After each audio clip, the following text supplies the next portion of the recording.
A very good morning to all of you, my dear children. Today we are going to discuss about the separating techniques.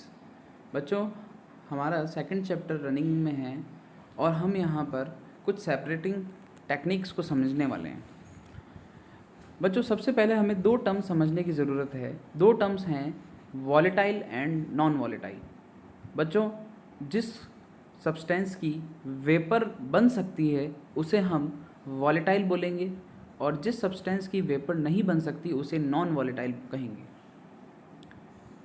सबसे पहले हम separate out करते हैं water and ink को। अगर हम ink को वाटर में डाल दें तो हम इन दोनों को वापस से कैसे सेपरेट आउट कर सकते हैं। बच्चों, आप यहाँ स्क्रीन पे देख सकते हैं, there is a process termed as evaporation. बच्चों, हमने ये समझा है कि अगर हम हीट करते हैं लिक्विड को तो उसकी वेपर बनना स्टार्ट हो जाती है। अब बच्चों, यहाँ पर इंक और वाटर का मिक्सचर है। इवोपरेशन होते वक्त वाटर तो इवोपरेट हो जाएगा बट इंक पीछे लेफ़्ट ओवर रह जाएगी और हम यहाँ पर उसे क्या कर देंगे बेटा, सेपरेट आउट कर लेंगे। तो this is the first method to separate out one volatile and a non volatile substance. So this is evaporation.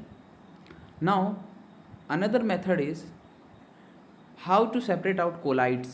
बच्चों, इस चैप्टर में हमने कोलाइड्स को भी बहुत अच्छे से समझा है। अब हम उन्हें सेपरेशन देखते हैं कि हम उनका सेपरेशन किस तरीके से कर सकते हैं। बच्चों, एक टेक्निक होती है जिसे सेंट्रीफ्यूगेशन कहा जाता है। बच्चों, इस टेक्निक के कारण हम कोलाइड्स को अलग कर सकते हैं। हमने ये जाना है कि कोलाइड्स में डिस्पर्स्ड फेज और डिस्पर्जन मीडियम होता है। तो यहाँ पर जो मीडियम हैवियर होता है, जो डेंसर होता है, वो नीचे की ओर सेटल हो जाता है।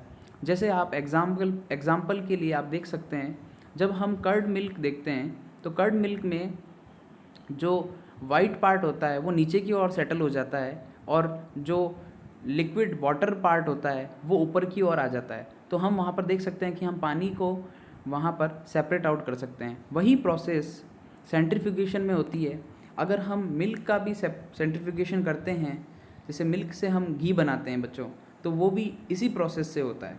इवन जितनी भी लैब्स में ब्लड टेस्ट होते हैं, ब्लड टेस्ट भी ऐसे ही किए जाते हैं।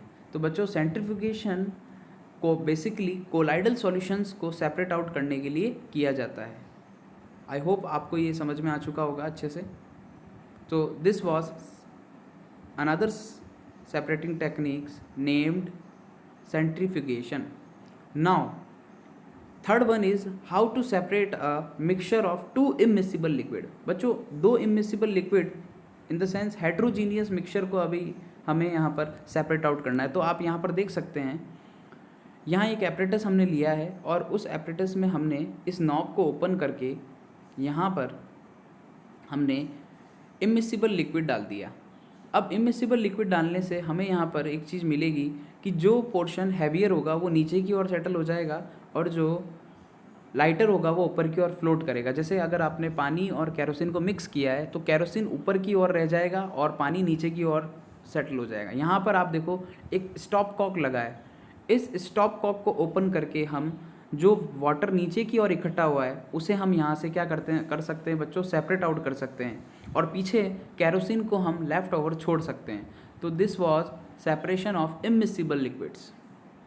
Now another technique of separation, it is sublimation. बच्चों, सब्लिमेशन भी एक सेपरेटिंग टेक्निक है।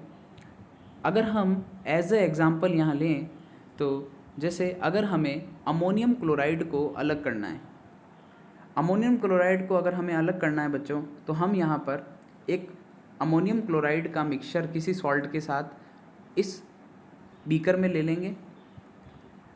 इस बीकर के ऊपर हम यहाँ पर एक कैनोनिकल फ्लास्क रखेंगे और वहाँ पर ऊपर कॉटन का एक पीस यहाँ रखेंगे। अब हम जानते हैं बच्चों सब्लिमेशन प्रोसेस क्या होता है।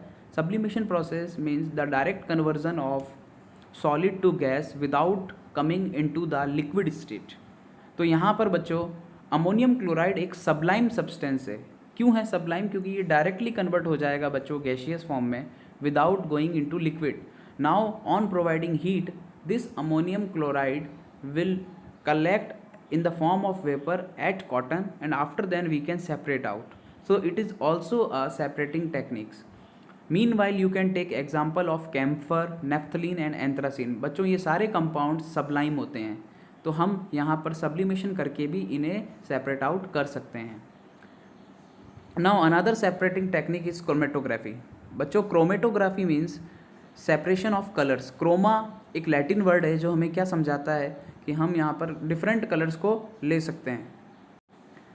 कलर्स को सेपरेट आउट करने के लिए हम यहाँ पर एक फ़िल्टर पेपर का यूज़ करते हैं. बच्चों इस टेक्निक को एक्सपेरिमेंटली इस तरीके से परफॉर्म किया जाता है. आप देख सकते हो स्क्रीन पे हमने यहाँ पर एक पेपर लिया है. इस पेपर पे एक लाइन ड्रॉ किया है और यहाँ पर हमने जिस पॉइंट से कलर को अलग करना है वहाँ पर उस लाइन के ऊपर हमने उसको मार्क आउट कर दिया है. लाइक यहाँ पर हमने स्पॉट ऑफ इंक यहाँ पर रखा है. तो बच्चों इंक में डिफरेंट कलर्स होते हैं. हम जानते हैं एक ब्लैक कलर में बहुत सारे कलर होते हैं, तो हम उन कलर को यहाँ से सेपरेट आउट कर सकते हैं. कैसे? अगर हम इस स्ट्रिप को एक बीकर में रखेंगे और बीकर में इस तरीके से रखा जाए कि ये लाइन बच्चों पार्शियली डिप्ड हो जाए इस लिक्विड में, और ये फ़िल्टर पेपर आपको कुछ देर में पूरा का पूरा वेट होता दिखाई देगा, क्योंकि नीचे से वाटर इस पूरे पेपर को क्या कर देगा बच्चों, वेट कर देगा. एग्जाम्पल के लिए आप अगर किसी बीकर में हैंकी को इस तरीके से रखेंगे तो वहाँ पर भी आपको ये देखने को मिलेगा कि हैंकी कुछ देर में पूरा का पूरा गीला हो जाएगा बच्चों. क्यों? क्योंकि वाटर ऊपर की ओर मूव आउट करेगा. उसी तरीके से यहाँ पर ये फ़िल्टर पेपर पूरा वेट हो जाएगा और कुछ देर के बाद हमें ये देखने को मिलेगा कि ये जो स्पॉट ऑफ इंक है यहाँ पर इस स्ट्रिप पे डिफरेंट लेयर्स बनने लग जाएगी कलर्स की. जैसे अगर इस इंक में 2 या 2 से अधिक कलर मिक्स हैं तो वो सारे कलर्स बच्चे डिफरेंट फॉर्म में, लेयर्स की फॉर्म में इस पेपर के ऊपर इकट्ठे हो जाएंगे. आई होप आपको ये समझ में आ रहा होगा. This chromatography technique is specially used only for separating out different colours. Like ink have different mixture of colours. If you want to separate these colors, then you will point out a spot of ink on the paper and dip it into the beaker. What will happen after some time? The different color will shows different type of mobility on the filter paper. बच्चों सारे colours जो हैं जिनका mixture है इस ink में, वो colours ऊपर की ओर इस पेपर पे लेयर्स बनाते हुए चलेंगे.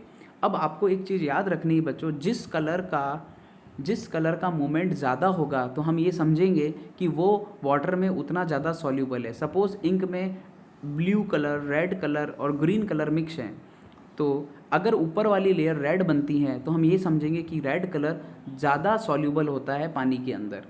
उसके नीचे अगर ग्रीन बनती है तो हम समझेंगे कि ग्रीन कलर लेस सॉल्यूबल होता है वाटर में. तो इस तरीके से क्रोमेटोग्राफी टेक्निक को किया जाता है. तो बच्चों आई होप आपको ये समझ में आ गया होगा. तो what is chromatography? It is the separating techniques of colours. Okay, अब आप अपनी बुक को अच्छे से एक बार रिवाइज करिए, इन टॉपिक्स को अच्छे से पढ़िए. आई होप आपको बहुत अच्छे से ये चीज़ें समझ में आ जाएगी और ये सारे पॉइंट्स क्लियर हो जाएंगे. Thank you.